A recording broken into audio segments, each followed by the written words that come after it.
আল্লাহ তাআলা বলেছে যিনি কৃতজ্ঞ তার সম্পদ আল্লাহ তাআলা বাড়িয়ে দিবে, আর যিনি অকৃতজ্ঞ তার সম্পদ আল্লাহ তাআলা জি আল্লাহ কমিয়ে শব্দকে ব্যবহার করেনি, জালজালা শব্দকে ব্যবহার করেছে, বলছে ধ্বংস করে দিবে। আল্লাহ যদি আপনাকে আমাকে ধ্বংস করে দেয়, তার উন্নতি কিংবা তাকে আর কোনো কিছুই নিরাপদ করতে পারবে না। আল্লাহ তাআলা আমাদেরকে আল্লাহর এই ধ্বংস থেকে আমাদের সবাইকে হেফাজত রাখুক এবং পরকালে আমাদের সকলকে কৃতজ্ঞ মানুষের কাতারে আল্লাহ তাআলা দাঁড় করিয়ে দেন। আল্লাহ তাআলা বলেছেন, দেখেন এই যে কৃতজ্ঞতা, এই কৃতজ্ঞতা অনেক মূল্যবান একটি সম্পদ। স্পেশালি আমরা যারা এখানে আমাদের এন্টারপ্রেনিউর আছেন, আমি সবাইকে বলবো মাস্ট আমরা প্রত্যেকেই সকলের প্রতি কৃতজ্ঞ থাকবেন। অকৃতজ্ঞতা থেকে অহংকারের সৃষ্টি, আর অহংকার থেকে ধ্বংসের নিমন্ত্রণ। আমরা সবাই একটু আগে শয়তানের কথা বলেছি। শয়তান কি আমরা জানি? সে কিন্তু আজাজিল, ফেরেশতাদের সর্দার। ফেরেশতাদের সর্দার। শয়তান যেই পরিমাণে ইবাদত করেছে, যেই পরিমাণে সেজদা দিয়েছে, আমার আপনার পক্ষে এই পরিমাণে সেজদা দেওয়া ইম্পসিবল। জান্নাতের এমন কোন কোণা ছিল না যেখানে শয়তানের সেজদা করে নাই, কিন্তু শয়তানের সকল সেজদা ভেস্তে গিয়েছে। For what? কেন? বিকজ অফ ইগো, অহংকার। এই কারণে বলা হয় যখন আপনার মধ্যে ইগো আসে, তার মানে অহংকার আসে, আপনার মধ্যে শয়তান আসে। কারণ ইগো, ইজিও, এটার অ্যাপ্লিকেশন আছে ইংলিশ গোয়িং অন। আপনার মধ্যে ভাব আসছে, আপনার মধ্যে শয়তান চলে আসছে, অহংকার আসছে, শয়তান চলে আসছে আপনার মধ্যে।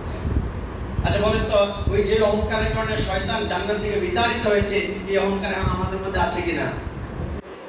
দেখা যায় কিনা? সুন্দর একটা পোশাক পরলে, একটু টাইট ব্লেজার পরতে পারলে, একটা ভালো ইউনিভার্সিটিতে পড়াশোনা, আর যদি পকেটে কোন রকমে কিছু টাকা হয়ে যায়, অনেক মানুষ আছে যে আত্মীয়কেও পরিচয়। আল্লাহ তাআলা ঘৃণা করে এই সকল ব্যক্তিদেরকে যারা অহংকার নিয়ে চলাফেরা করে। আল্লাহ তাআলা বলেছেন অহংকার এটা আমার চাদর, আর আমার চাদর নিয়ে যে টানাটানি করবে তার জন্য নিশ্চিত জাহান্নাম। নিশ্চিত জাহান্নাম। কি আছে আমাদের অহংকার করার? কয় টাকা আছে আমার অহংকার করার? ফেরাউনের থেকে বেশি টাকা হয়ে গেছে, নমরুদের থেকে বেশি ক্ষমতাশালী হয়ে গেছে আমরা। আজকে অহংকার আমাদের মধ্যে আছে। কয়টা টাকা হইলে আত্মীয়কে পরিচয় দিতে ইচ্ছে করে না, মানুষকে মানুষ মনে হয় না। কয় টাকা হয়েছে আমার কাছে? শুধু ব্লাডে নাকি 6 ধরনের ক্যান্সার হয়। একটা ক্যান্সার যদি হয়, একটা সিঙ্গেল, যা আছে সব বিক্রি করে চিকিৎসা করা যাবে? বলা যায় না। আমার আপনার কোন অহংকারটা যে আমার বিপদ ডেকে আনে, আমার সর্বনাশ ডেকে আনে। তাই এবার কখনোই ইগো নিয়ে চলবেন না, দাম্ভিকতা নিয়ে জমিনে চলবেন না। আমার স্যার ছিলেন, আমার প্রিয় শিক্ষক, একবার ছোটবেলায় আমাকে একটা কথা বলেছিলেন, কেউ না যদি অহংকার কখনো ভিতরে আসে, কবরস্থানে যাবা।